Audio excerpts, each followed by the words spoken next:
Hey everyone and welcome back. So today we are going to unbox the 1/32 scale diecast model of the 1948 Vespa 125 by NewRay, and this model was really hard to find.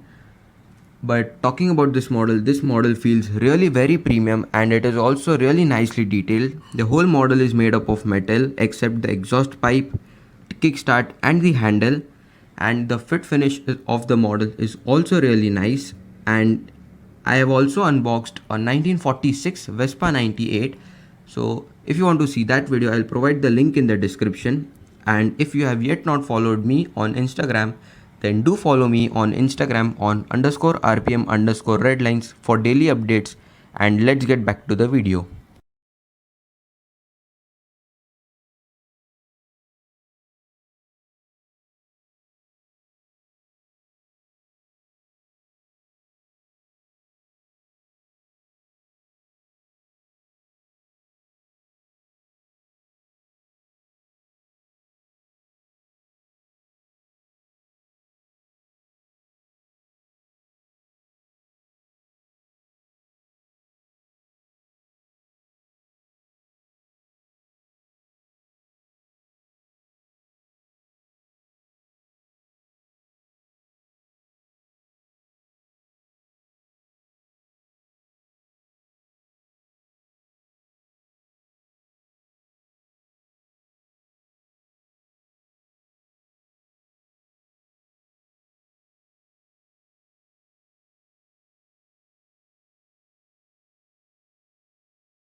So hope you have enjoyed this video. If you did, then like this video and also subscribe to the channel for more videos like this. And don't forget to follow me on Instagram on _RPM_Redlines for daily updates. And thanks for watching.